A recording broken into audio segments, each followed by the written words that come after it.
ఈ రోజు స్వామికి చివరి సంకటహర చతుర్థి సందర్భంగా పంచారామాల్లో ఒకటైన అన్నపూర్ణ పార్వతి సమేత సోమేశ్వర స్వామి దేవాలయానికి రావటం చాలా సంతోషంగా ఉంది. శివుని ఆశీస్సులతో నేను నా కుటుంబ సభ్యులతో పాటు ఈ రాష్ట్రంలో ఉన్న ప్రతి ఒక్కరూ కూడా చల్లగా ఉండాలి, కష్టాలు దూరం అవ్వాలని మనస్ఫూర్తిగా కోరుకుంటున్నాను. అందరికీ అడ్వాన్స్ ఉగాది శుభాకాంక్షలు. ఇప్పుడే కదా చెప్పాను. ఇప్పుడు ఏమంటారు, మన శాసనసభకి రాలేదు అంటారు, శాసన మండలికి వస్తే ఎలా మాట్లాడుతున్నారు, శాసనసభకి వచ్చిన రోజు ఎలా మాట్లాడుతున్నారో మనం చూస్తున్నాం.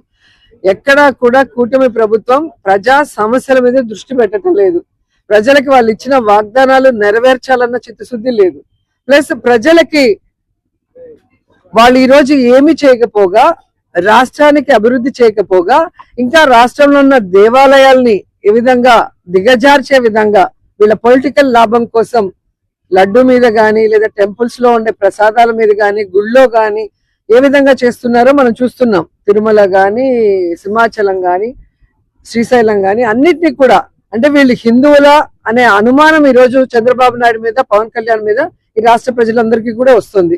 ఎందుకంటే ఒక హిందూ అనేవాడు ఈ విధంగా స్వామివారిని గాని, స్వామివారి గుడులను గాని, స్వామివారి ప్రసాదాన్ని కానీ దిగజార్చే విధంగా రాజకీయాల్లోకి లాగరు.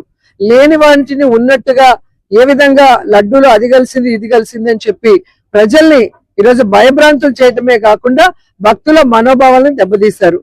ఆఖరికి సుప్రీంకోర్టు సిట్ ద్వారా, సిబిఐ ఇచ్చిన రిపోర్ట్ ద్వారా దీంట్లో జంతు కొవ్వు కలవలేదు, ఇదంతా కూడా ఫేక్, దేవుణ్ణి రాజకీయాల్లోకి రాగద్దని చెప్పిన తర్వాత కూడా ఇంకా ఈరోజు సీఎం గాని, డిప్యూటీ సీఎం గాని, ఆఖరికి హోమ్ మినిస్టర్ కూడా ఎలా దిగజారిపోయి మాట్లాడుతున్నారో రోజు రోజుకి మీరు గమనిస్తున్నారు. ఇవంతా ఒక ఎత్తు అయితే, ఆఖరికి శాసన మండలిలో ఒక చైర్పర్సన్ ఎవరైతే స్పీకర్ కూర్చున్నారో ఆయన కులం గురించి, ఆయన జాతి గురించి మాట్లాడే దిగజారిపోయే స్థితికి ఈరోజు కూటమి ప్రభుత్వం రావటం చాలా దురదృష్టకరం. దీంట్లో మోషన్ రాజు గారు పెద్ద మనసుతో క్షమించారేమో గాని ఈ రాష్ట్రంలో ఉన్న దళితులు గాని, క్రిస్టియన్స్ గాని, ముఖ్యంగా పేదవాళ్ళు ఎవ్వరు కూడా దీన్ని క్షమించరు. ఎందుకంటే ఒక ఉన్నతమైన స్థానంలో కూర్చున్న వాళ్ళకి ఎప్పుడు కూడా కులం గాని, మతం గాని చూడకూడదు. వాళ్ళు ప్రజలకి వాళ్ళు కూర్చున్న స్థానం నుంచి కరెక్ట్ గా వాళ్ళు ఉన్నారా, పని చేస్తున్నారా అన్నది మాత్రమే చూడాలి. కానీ లేనిపోని వాటిని తీసుకొచ్చి డైవర్షన్ పాలిటిక్స్ చేస్తూ ఈరోజు ఒక గౌరవమైన స్థాయిలో ఉన్న మంత్రి స్థానంలో ఉన్న అచ్చెన్నాయుడు గారు గాడిదలాగా అడ్డంగా పెరిగాడు, కానీ ఏ రోజైనా సక్రమంగా మాట్లాడాడని అడుగుతున్నా. ఈరోజు తెలుగుదేశం పార్టీ వాళ్ళు పరిస్థితి, చంద్రబాబు నాయుడు డిప్యూటీ సీఎం ఇలా ఉంటే ఇంక మంత్రులను ఏం కంట్రోల్ చేస్తారో ఒకసారి మీరు ఆలోచించండి. ఈరోజు మీరు తప్పు చేయలేదు, మేము తప్పు చేశామనుకున్నప్పుడు మీరు ఆ ఇష్యూ మీద చర్చకు రావచ్చు కదా, లడ్డు ఇష్యూ మీద.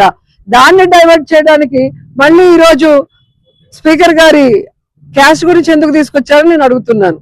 సో ఈ రోజు రాష్ట్ర ప్రజలు ఎప్పుడు ఎన్నికలు పెట్టినా ఈ కూటమి ప్రభుత్వానికి చంప పెగలగొట్టడానికి రెడీగా ఉన్నారని ఈ సందర్భంగా తెలియజేసుకుంటున్నా.